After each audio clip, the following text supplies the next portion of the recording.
Peace, everyone. Welcome back to a new Consciousness Awake video. In this video, I want to talk about the silver cord, and I also want to answer a question I received in an email recently from someone in Mongolia.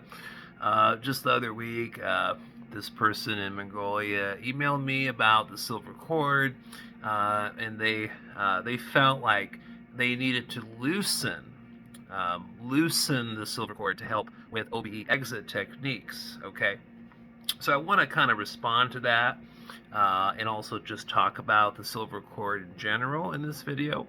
Um, Let me give me a minute or two here to express to you how I see the silver cord.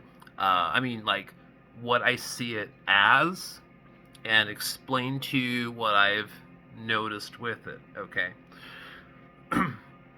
So first of all, um, the silver cord is a energetic component slash byproduct of the etheric energy body and all the major and minor chakra systems that are associated with your etheric energy body.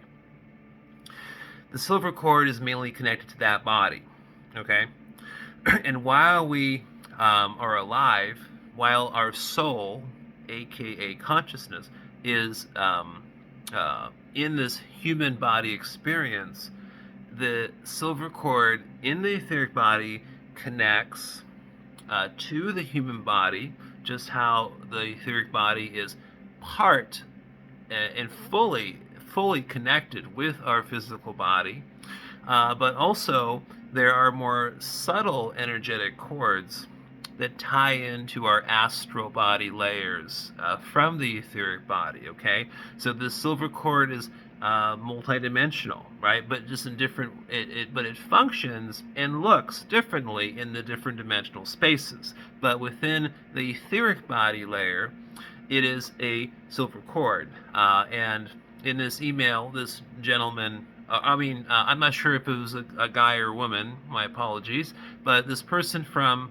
Mongolia was talking about loosening the silver cord and how they felt that the cord was on the back of their head, okay, behind their head.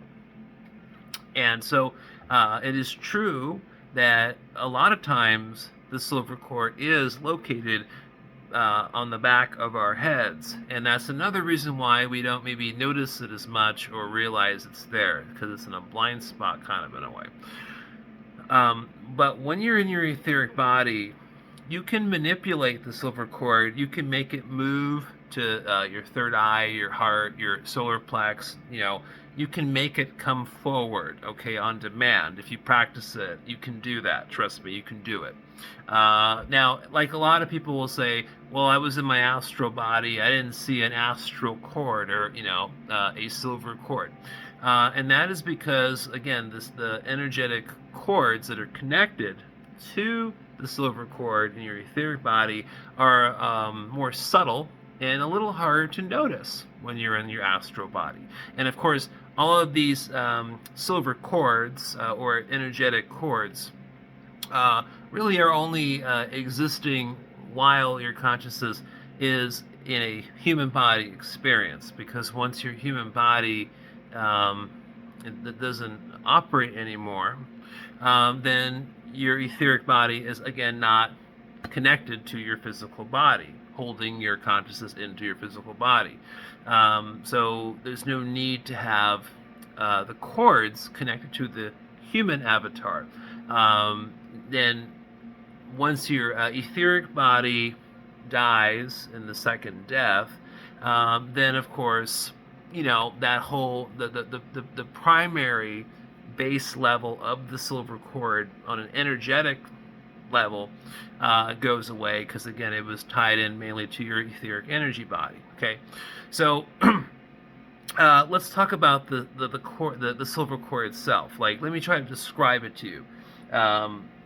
Let me try to describe it. So you know how you look at a power cable, right, or any black cable, the black parts, the the insulation, right, and all the wires are inside the insulation, right? So the best way to describe the silver cord, from what I've seen, again mainly in the etheric body observation, is that imagine the silvery kind of hue or color of the silver cord is like that insulation of the wire of the cable, right? But that insulation, instead of it being black and not translucent, not see-through, imagine it is energetic and there is translucence to it, to where you can see through it, that shell, that casing, right? And inside that silvery casing is multiple string-like the energy cords that are in that are many different colors, all intertwined together. And when I've seen that and noticed how there's all those little energy cords all wrapped together and stuff, um, it made me feel that all those the spectrum of those colors were part of different energies, and that within the silver cord, all those different colors kind of more or less represent how everything's connected down into all the chakra systems, right? It's all connected together, but they're just different colors on the different energetic cords. And so that's probably my best way of kind of like painting a picture of what that looks like when you look at that. But yeah, but the silver cord is definitely real. I've seen enough detail-orientated observational stuff to make me feel like it's real. But again, people go out of body. They have astral projection experiences, near-death experiences, all kinds of things, and then say, well, I didn't see a silver cord. I didn't see an astral cord. It must not be real. It's just because you just didn't see it. Or you just weren't thinking about it, or didn't notice it, or again, it's energetically based, and so sometimes you might even notice the energy of it, right?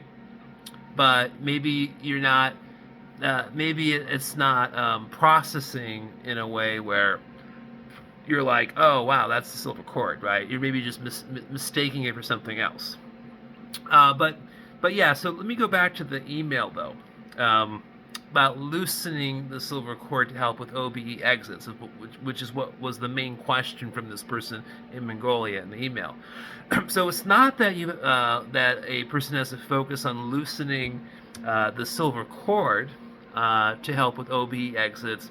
It's the process of focusing on loosening the actual etheric energy body from the physical body to help with the OBE exits within itself.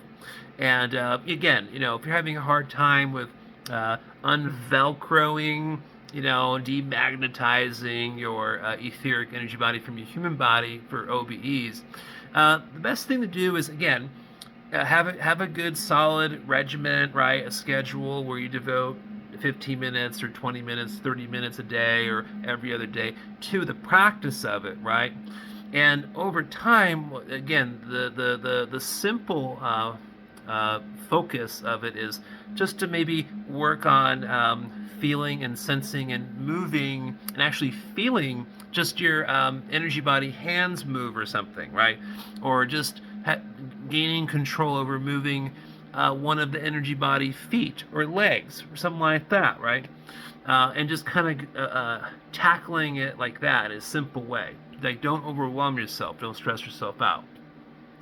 And just by having those intentions and doing those practices and putting a little time into it, will all create more and more opportunities for you to have experiences. And remember, when you are really truly serious about astral projection practices, over time you'll find that like at least half of your experiences will actually end up happening spontaneously, because you're just training yourself for those types of experiences. So they'll just happen sometimes, and you'll just have to recognize when it's happening and then take advantage of it, right? So not all of your astral projection experiences are going to come because your intentions are that in that moment during a meditation.